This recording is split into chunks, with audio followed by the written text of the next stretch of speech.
Good morning, everyone. Good morning, good morning, good morning. My name is Victor Cirillo. I'm the director of the Newark Housing Authority. I started this journey October 10th, 2017. And October 7th of 2017, there was an article in the Star Ledger about how this had become a very controversial issue. We had half of the population wanting to remain in the complex, and another half that wanted to move out as soon as possible. And then we had a lot of stakeholders, a lot of you that are here that really understood the human component that was involved. The tenant association at that time, spearheaded by Rita Fortenberry. Woo! And we're gonna say, let's observe a second of silence for Ms. Fortenberry and Ms. Brazel, who was the vice president, who are not here, and I'm sure that they would have been here just as happy.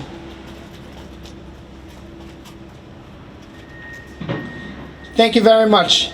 So in Ms. Fortenberry's place, we do have her daughter Shanika Fortenberry here, representing her spirit. So thank you for coming here. And Dorothy's spirit is represented by Betty. Is Betty here?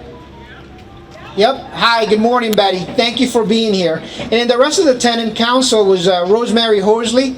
I don't know if Rosemary's here. Okay. Hey, how are you? Right. And Rhonda Napier and Valerie Hall. So that core of folks really put together like an advocate front to try to convince the Newark Housing Authority, convince the city of Newark to preserve the affordable housing. And as I mentioned, the key point was the human component. We understood that, you know, some of the residents that had mentioned had lived here their entire lives. They have lived here their entire lives. And they wish to remain here their entire lives. So we came together and we figured out, with the help of so many of you, how to compromise. We couldn't preserve the bricks and mortar that you see around you. We just couldn't. It's an outdated electrical system from the 1930s. It was a lot of heavy mold conditions out there. We had $25 million in rehab that needed to get done. It was just not, it was not viable. So we needed to come up with a redevelopment concept and a redevelopment plan, bringing everybody to the table. I remember some of the first meetings where we sat at 500 Broad Street. Some of you are here. You know, we had ICC, we had the Tenant Association, we had the mayor's office, we had Joe Alpert, we had a Kitchen and Associates, we had educating all of us, including our residents, the folks that I mentioned, on how to make this happen, how to come together, keeping that human component together. I do want to also mention that we had support from our Board of Commissioners. Commissioner Mohammed is here representing our current board. And in 4 years, we've gone to 3 chair people. Originally, Charlie Bell was the person that really moved this forward. And he was actually the person that helped bring me along, and see if we could help address this issue.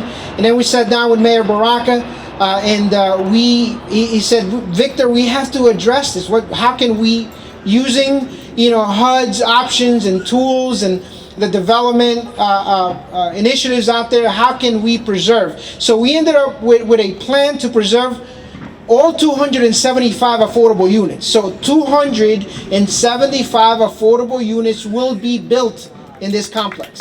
And what you see behind us, it's phase 1. And I was just telling the mayor, I'm surprised there's so much activity, right? I passed here a couple of weeks ago and I didn't see as much activity, right? And now it's just picking up. And along the way, our HUD partners, Raj Patel, Cephas Ward, Koa Nugent, State Director Maria Mayo, Teresa Arce, Lynn Patton, who was our regional director, they all passed through here. See, Olga Garcia, everyone passed through here. Everyone understood that human component that I mentioned. And in terms of the advocate groups, we had the NAACP, Essex County Legal Aid, all the elected officials, Councilman Quintana, Assemblywoman Pintor, Marin, Senator Cory Booker's office, Congressman Albio Series has been here, and then the ICC, Ironbound Community Corporation, Joe De La Fab, Councilman Augusto Amador, Councilman Michael Silva. Everybody's come together to help us put together a future for this site and for these grounds. So, but it couldn't have been possible without the support of Mayor Baraka. Mayor Baraka really put his administration in touch with us, and all hands on deck. Deputy Mayor Allison Ladd was really helpful. Joe, we got into a situation where we had a significant financial shortfall because of COVID, because of the lack of materials coming in, because of rising interest rates. And Deputy Mayor Baraka, Deputy Mayor Ladd, and our Lieutenant Governor helped us get through and helped us figure out a way that we can fill that gap. And that was through New Jersey HMFA and Melody Walters. She helped us figure out how to use unused Hurricane Sandy funds to fit some of that gap. So we're very thankful for the mayor's office. We're very thankful for the lieutenant governor, and for the New Jersey HMFA for filling that gap. Because if it weren't for that we would not have been here, right? We would not have been here. And also, of course, always the residents that really understood that we really need to rehab and recreate this concept, recreate this village, so that it could be enjoyed again by the children and by the many generations that have passed through here. With that said, I do want to introduce now the mayor, who has again provided so much support for this initiative. Mayor Baraka, if you can join us at the podium at this point and recognize the special day that it is today. Thank you. Just want to thank Victor. He weaved everybody into the very politically correct speech you gave up here, brother. No, I appreciate that. But I do want to say that the credit really for us being here today goes to the residents the tenants who fought through this. You know, all of us didn't see eye to eye always. Myself, the councilman, the HUD, Housing Authority. We always fight each other. We fight each other every day. It's like, par for the course. We are going at it over a myriad of issues. Mine is always around the quality of the housing that we're building and who is it being built for. I support, affordable housing and low-income housing. I just want it to be the same quality as what everybody else is getting.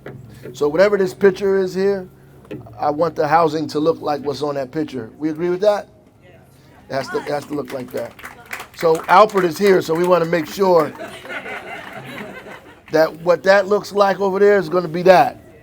That's what we want. And we want to make sure that the tenants who were, especially the families of tenants who raised their voices in the middle of this, because all of us get frustrated, and Victor is right. There's a half of the population that I just want to get the heck out of here because of the condition and what's happening and what's going on. It's just the immediate reaction to want to leave.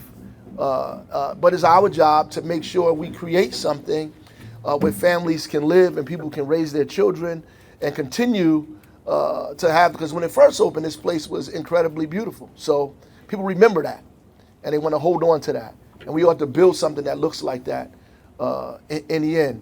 And I'm glad the director said that all of the housing is going to be affordable, low income, all of it, all the apartments. So we're not going to phase 2 and phase 3, forget that we said that, right?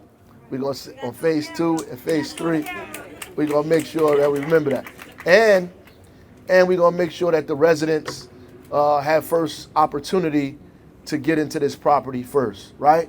Because a lot of times we rebuild and the residents are far gone and, they don't get an opportunity, but we're going to find somebody that used to live here that want to come back, and I'm sure a lot of people will once we let them see that picture, that they're going to come back and want to be here. But I'm excited about today, because what it proves finally is that when we collaborate, when we get together and say this is what we want to do, everybody on the same page, it can get done. No matter where we begin, no matter what side we begin on, or up here, down here, if we finally fight through all of that and get to a place where say, okay, this is what we agree on, let's all get it done, we can invariably get there without a shadow of a doubt. And this is proof of that we can get there to where we want to be, as long as we continue to struggle with each other all the way to the end. That's why it's called unity and struggle. My father used to tell me that all the time. Unity and struggle. You got to struggle and then unite. Struggle and unite. So we have to struggle till we get to a point where we all agree. And I agree that what's happening today is going to be a great day for Terrell Homes, for this community, for the Ironbound, for Down Bottom. Everybody is going to be excited about what's going to happen here. And you keep your feet on the pedal. Keep us all accountable.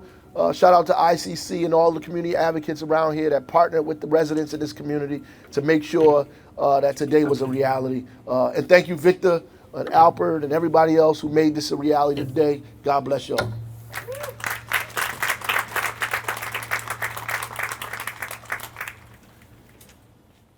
Thank you, Mayor. Yeah, we're really counting on that support going forward, especially with finances. We're going to need tax credits, home money, home funds, and as we move forward with phase 2 and 3.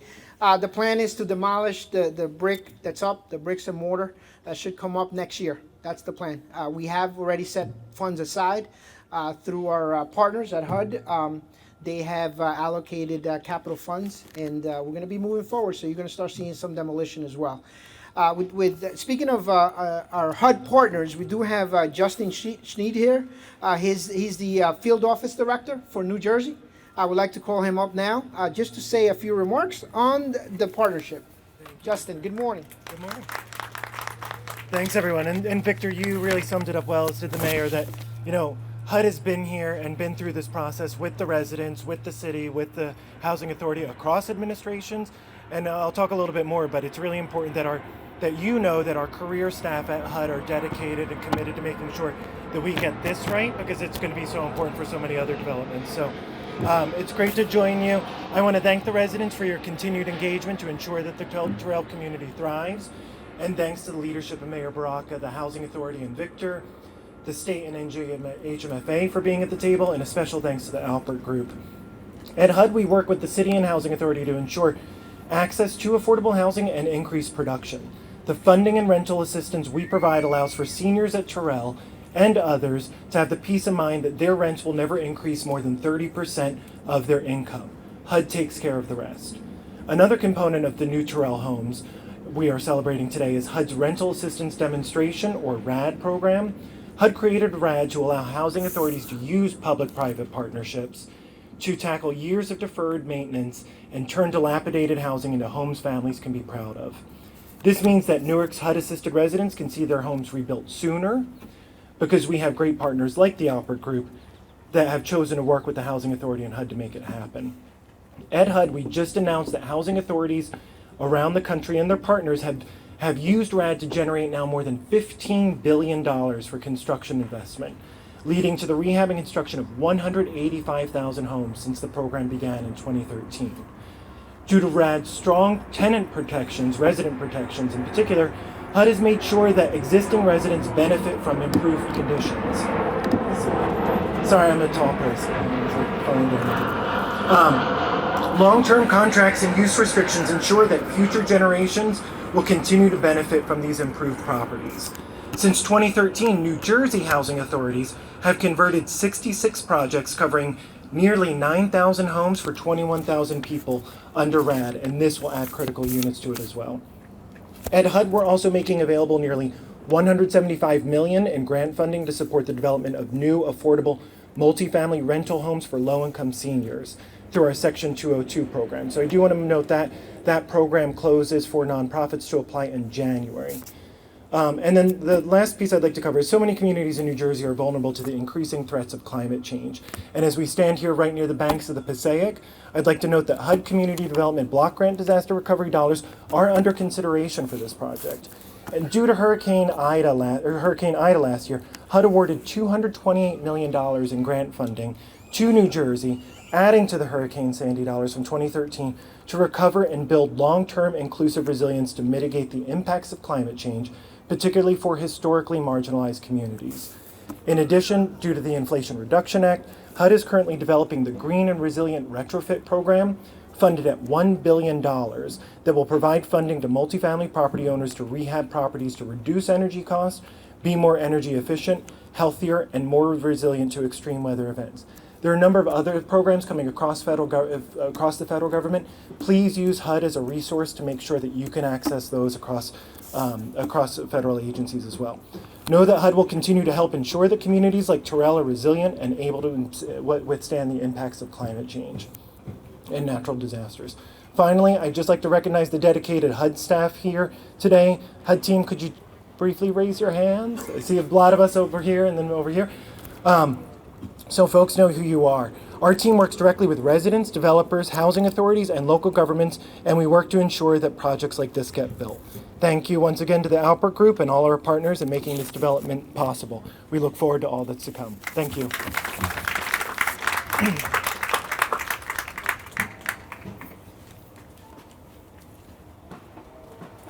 As I had mentioned, we are going to make sure that the spirit and the legacy of Miss Fortenberry and Miss Brazell remains. So Joe, we'll come up with something creative, right? I know that Miss Brazell already had the street named after her. So we have to remember our past as we move forward in the future.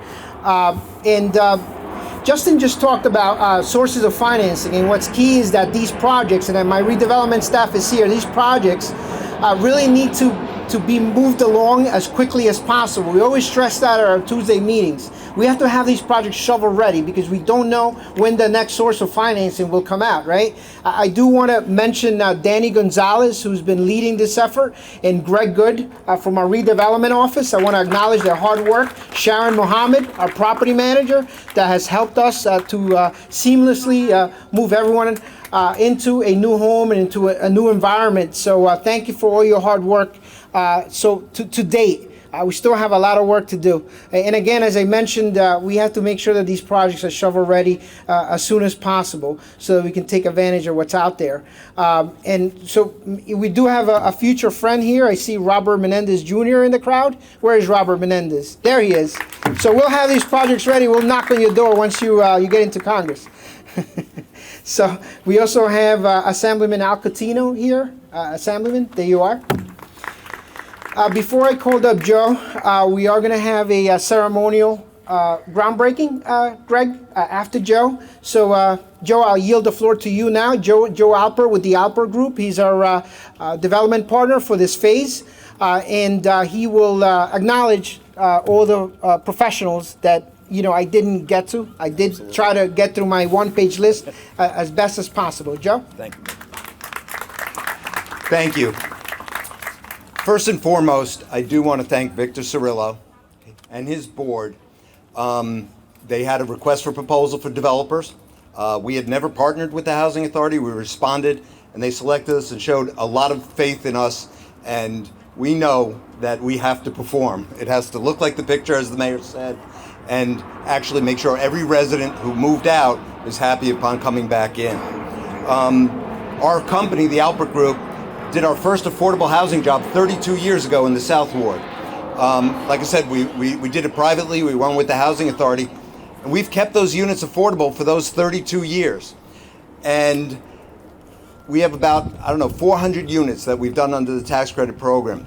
But after 32 years, you have to figure out what's the next life for those projects. And we're working with the Housing Authority and the administration to figure out, we've kept them affordable. We want to continue to do that in the future, and how does that get done?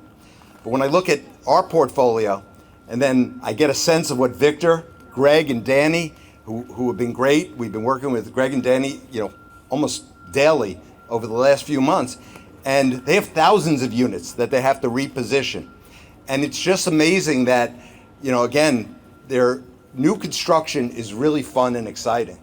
But it's just as important to preserve some older housing, rehab it, and extend the affordability controls versus just bringing it to market rate. A lot of people don't look 30 years down the road and say, what's going to happen at year 30? And I do think that brings me back to the administration, that the flexibility that Newark and the Housing Authority has shown to figure this out on a case-by-case basis. Like I said, sometimes I get nightmares about things on Victor's plate, that he has so many, and I've seen it throughout. So I just take my hat off to everything that the administration, the mayor, has really, with inclusionary housing throughout the city, just not in one ward, in every ward. I think it is an amazing goal, and they're meeting it. To talk to Victor, we really have to thank HUD and the NJHMFA.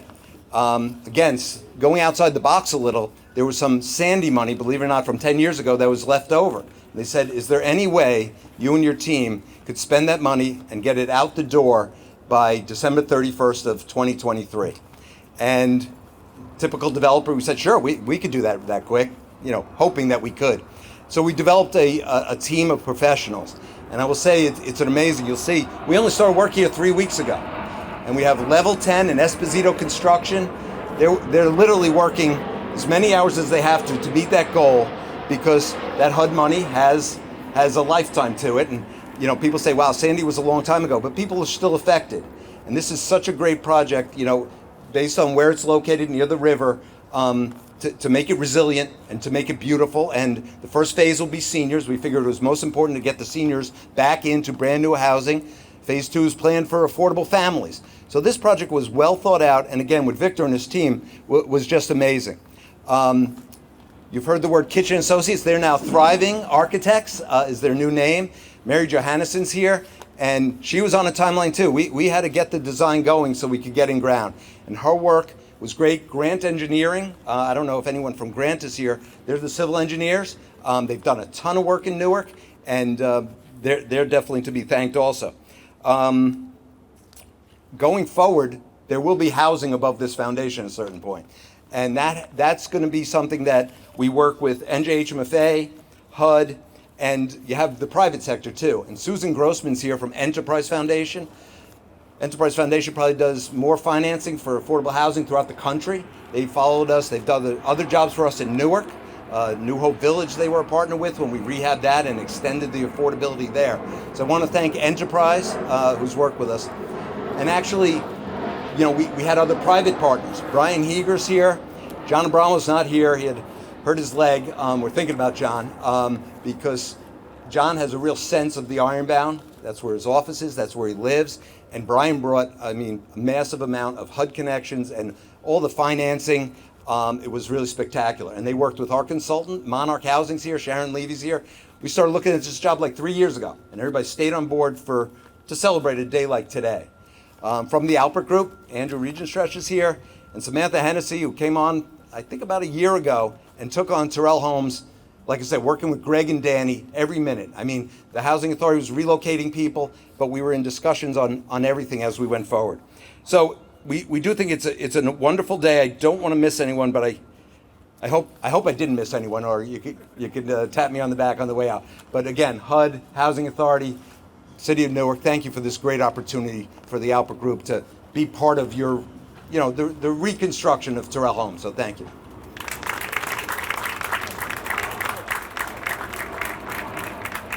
Joe texted me before to make it brief because the workers, the break is too short, right? They got to keep moving. So, Justin, you mentioned preservation. Our next press conference is actually going to be about that, just to give you a little bit of a tidbit of what's coming up. We'll be preserving 1,050 public housing units through RAD at 4 different sites: Stephen Crane Village, James C. White, Riverside Villa, and Winona Littman. So, that has been a challenge, right, Danny? It's the biggest RAD deal in the state of New Jersey. So the Newark Housing Authority, as the mayor says, where Newark goes, right, New Jersey goes. The Newark Housing Authority is moving ahead. Union County Commissioner Angela Garrison is here. Thank you for joining us today. Appreciate it. So Greg, what's next? Tell us. Thank you, Director. Thank you, everybody. This includes a talking portion, I guess, subsequent to me talking.